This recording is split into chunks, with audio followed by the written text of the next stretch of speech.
Hi hello ನಮಸ್ಕಾರ. ಇವತ್ತು ಮೊಟ್ಟೆ ಕೋಳಿ ಚಿಕನ್ ಸಾಂಬಾರು ಹೇಗೆ ಮಾಡೋದು ನೋಡೋಣ ಬನ್ನಿ. ಇವತ್ತು ಸಂಡೇ ಸ್ಪೆಷಲ್ ಆಗಿ ಮೊಟ್ಟೆ ಕೋಳಿ ಸಾಂಬಾರು ಮಾಡ್ತಾ ಇದ್ದೀನಿ.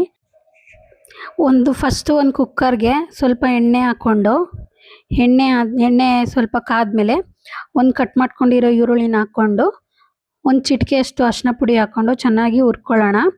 ಈರುಳ್ಳಿ ಹುರ್ಕೊಂಡು ಆದಮೇಲೆ ಚಿಕನ್ ತೊಳ್ಕೊಂಡಿರೋದನ್ನ ಹಾಕ್ಕೊಳ್ಳೋಣ. ಚಿಕನ್ನಲ್ಲೇ ಸ್ವಲ್ಪ ನೀರಿರುತ್ತೆ, ನೀರು ಹಾಕಕ್ಕೆ ಹೋಗ್ಬೇಡಿ. ಆ ನೀರು ಹಿಂಗೋವರೆಗೂ ನಾವು ಹುರ್ಕೊತಾ ಇರೋಣ. ಇದಾದಮೇಲೆ ಒಂದು ಸ್ವಲ್ಪ ಉಪ್ಪು ಹಾಕ್ಕೊಳ್ಳೋಣ.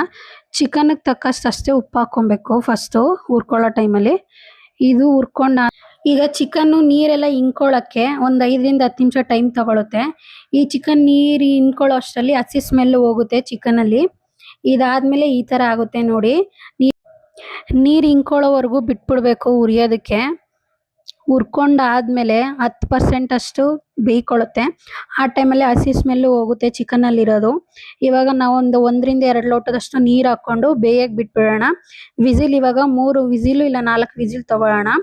ಈಗ ಮಸಾಲೆಗೆ ಏನೇನು ಬೇಕು ನೋಡ್ಕೊಳ್ಳೋಣ ಬನ್ನಿ. ನಾನಿವಾಗ ಒಂದು ಪ್ಯಾನ್ ಇಟ್ಕೊಂಡು ಅದಕ್ಕೆ ಒಂದು ಸ್ವಲ್ಪ ಎಣ್ಣೆ ಹಾಕ್ಕೊತಾ ಇದ್ದೀನಿ, 1 ಟೇಬಲ್ ಸ್ಪೂನ್ ಅಷ್ಟು. ನಾನಿಲ್ಲಿ ಧನಿಯಾ ಹಾಕ್ಕೊತಾ ಇದ್ದೀನಿ. ಧನಿಯಾ ಹಾಕ್ಕೊಂಡು ಒಂದು 2 ನಿಮಿಷ ಹುರ್ಕೊಳ್ಳೋಣ, ಅದು ಅರೋಮಾ ಸ್ಮೆಲ್ ಬರಬೇಕು. ಆಮೇಲೆ ನಾನಿಲ್ಲಿ ಸಣ್ಣ ಒಣಗಿದ ಮೆಣಸಿನ್ಕಾಯಿ ತೊಗೊಂಡಿದ್ದೀನಿ, 15ರಿಂದ 20 ಹಾಕ್ಕೋಬೋದು 1.5 kgಗೆ.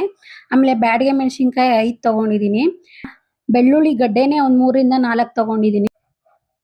ಬೆಳ್ಳುಳ್ಳಿ ಇವಾಗ 3ರಿಂದ 4 ಗೆಡ್ಡೆ ತೊಗೊಂಡಿದ್ದೀವಿ ಅಂದರೆ ಶುಂಠಿ ಅದರಲ್ಲಿ ಅರ್ಧ ಭಾಗ ಹಾಕ್ಕೋಬೇಕು. ಶುಂಠಿ ಜಾಸ್ತಿ ಹಾಕೊಳ್ಳೋಕೆ ಹೋಗಬಾರ್ದು.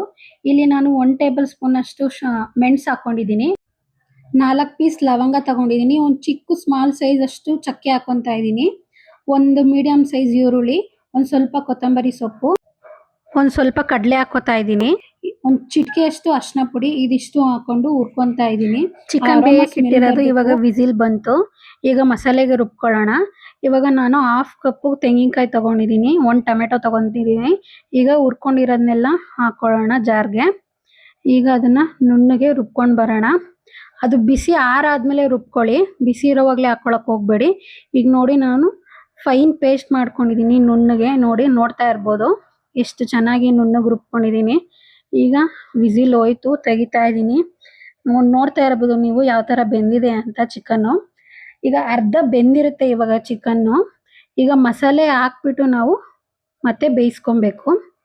ಒಂದು 3ರಿಂದ 4 ವಿಸಿಲ್ ತೊಗೋಬೋದು. ಇಲ್ಲ ಅಂತಂದರೆ ಚಿಕನ್ ಬೆಂದಿಲ್ವೋ ಅಂತ ನೋಡಿಕೊಂಡು ನೀವು ಎಷ್ಟು ಬೇಕೋ ಅಷ್ಟು ವಿಸಿಲ್ ತೊಗೋಬೋದು. ನಾನಿವಾಗ ಇಲ್ಲಿ ಸ್ವಲ್ಪ ಗಟ್ಟಿಯಾಗಿತ್ತು, ಸ್ವಲ್ಪ ನೀರು ಹಾಕ್ಕೊಂಡಿದ್ದೀನಿ. ತುಂಬ ಗಟ್ಟಿಯಾದರೆ ಚೆನ್ನಾಗಿರಲ್ಲ ಸಾಂಬಾರು. ಮೀಡಿಯಮ್ ಆಗಿ ಸ್ವಲ್ಪ ತೆಳ್ಳಗಿರಬೇಕು ಚಿಕನ್ ಸಾಂಬಾರು. ಇದು ಆರ್ತಾ ಸ್ವಲ್ಪ ಗಟ್ಟಿಯಾಗೋ ಚಾನ್ಸಸ್ ಇರುತ್ತೆ. ಇವಾಗ ಮೊಟ್ಟೆ ಗುದ್ದಿ ಎಲ್ಲ ಹಾಕ್ಕೊತಾ ಇದ್ದೀನಿ. ಇವಾಗ ಮಸಾಲೆಗೆ ತಕ್ಕಷ್ಟು ಉಪ್ಪು ಹಾಕ್ಕೊತಾ ಇದ್ದೀನಿ. ನೋಡ್ತಾ ಇರ್ಬೋದು ಇಲ್ಲಿ ನೀವು. ಇವಾಗ ಕರೆಕ್ಟಾಗಿ ಒಂದು ಹದ ಬಂದಿದೆ. ಎಲ್ಲ ತಿರುಗಿಸ್ಕೊಂಡು ನೋಡ್ಕೊಳ್ಳಿ ಒಂದ್ಸರಿ. ಇವಾಗ ಮುಚ್ಚಳ ಮುಚ್ಚಿ ಕೂಗೋಕೆ ಇಡ್ತಾ ಇದ್ದೀನಿ. ಈಗ ಒಂದು 3ರಿಂದ 4 ಮತ್ತೆ ವಿಸಿಲ್ ತೊಗೊಂಡಿದ್ದೀನಿ ನಾನು. ನೀವು ತಗೊಳ್ಳೋ ಚಿಕನ್ ಮೇಲೆ ಡಿಪೆಂಡ್ ಆಗುತ್ತೆ, ನೋಡಿಕೊಂಡು ತೊಗೊಳ್ಳಿ. ನಾನು ತೊಗೊಂಡಿರೋ ಚಿಕನ್ ತುಂಬ ಎಳೆದು. ನಾನು ಟೋಟಲ್ 8 ವಿಸಿಲ್ ತೊಗೊಂಡಿದ್ದೀನಿ. ಈ ವಿಡಿಯೋ ನಿಮಗೆ ಇಷ್ಟ ಆದರೆ ಲೈಕ್ ಮಾಡಿ, ಶೇರ್ ಮಾಡಿ, ಸಬ್ಸ್ಕ್ರೈಬ್ ಮಾಡಿ, ತಪ್ಪದೆ ಕಮೆಂಟ್ ಮಾಡಿ. ಇದಕ್ಕೆ ಇಡ್ಲಿ, ದೋಸೆ, ಮೇಯ್ನ್ ಮುದ್ದೆ ಜೊತೆಗೆ ಚೆನ್ನಾಗಿರುತ್ತೆ. ಇಡ್ಲಿ ದೋಸೆನೂ ತಿನ್ಬೋದು. Thank you for watching.